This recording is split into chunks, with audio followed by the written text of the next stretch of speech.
Oltinchi savol. Berilgan moddalar tarkibidagi umumiy bog'lar soni o'zgarishi to'g'ri ko'rsatilgan javobni tanlang debdi. Moddalar tepada dezoksiriboza ekan. Dezoksiribozaning formulasi C5H10. Agar O5 bo'lsa riboza bo'ladi. O4 bitta kislorod kam bo'lgani uchun dezoksi bitta kislorod kam riboza degani shu ma'noni bildiradi. Xo'sh, keyingi moddamiz pastda ekan. Keyingi moddamiz metil izopropil efir ekan. Xo'sh, metil radikali kislorod orqali izopropil radikaliga bog'lansa, shunaqa oddiy efir kelib chiqadi. Metil izopropil efir. Keyingi moddamiz bu tarafda ekan. 3,4 dimetil butan. Butan 1, 2, 3, 4 uglerod. 2-3 dimetil ekan. Ikkinchi va uchinchi uglerodda metil bo'lsa, 2-3 dimetil butan bo'ladi. Keyingi moddamiz dezoksiriboza. Mana shu moddalarni yozib oldik.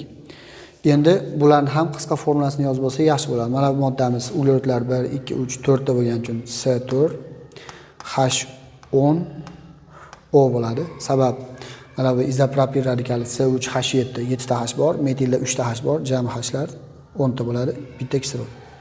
Xo'sh, 2-3 dimetil butanda uglerodlar jamisi C6 ta, H 14 ta bo'ladi. Alkan bo'lgani uchun 2 marta ko'p 12 plus 2 bilan 14, ya'ni CnH2 plus 2 formulaga mos keladi. Endi moddalardagi umumiy bog'larni topishda eng yaxshi usuli barcha elementlarning valentligini qo'shib 2 ga bo'lish usuli eng qulay usul hisoblanadi. Demak, shu usulda topamiz. Demak, dezoksiribozada uglerodlar 5 ta, har biri 4 valentlikdan 20 valentlik namoyon qiladi. Dezoksiribozada vodorodlar 10 ta, har biri 1 valentlikdan 10 valentlik namoyon qiladi. Dezoksiribozada kislorodlar 4 ta, har biri 2 valentlikdan 8 valentlik namoyon qiladi. Hammasini qo'shsa 38 ta valentlik bor. 38 ta valentlik har ikkita valentlikdan bitta bog' hosil bo'ladi. Shuning uchun 2 ga bo'ladi. Shunda 19 ta bog' hosil bo'ladi. Demak, dezoksiriboza tarkibida 19 ta bog' bor.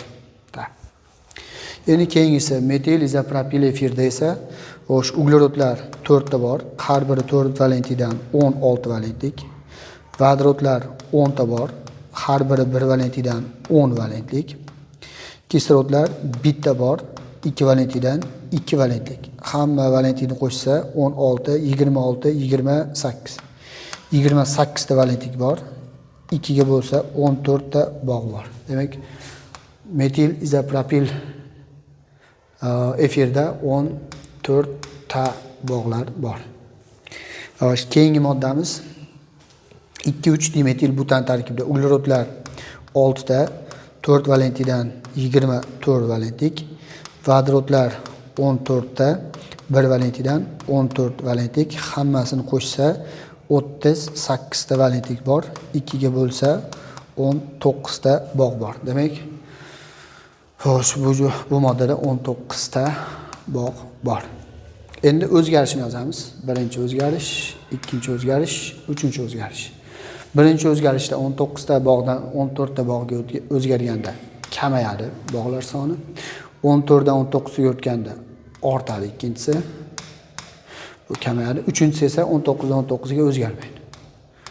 O'zgarmaydi. Shunda 1 kamayadi, 2 ortadi. 3 o'zgarmaydi degan javob bo'ladi. 1 kamayadi, 2 ortadi, 3 o'zgarmaydi. Mana bu B javobga mos kelyapti.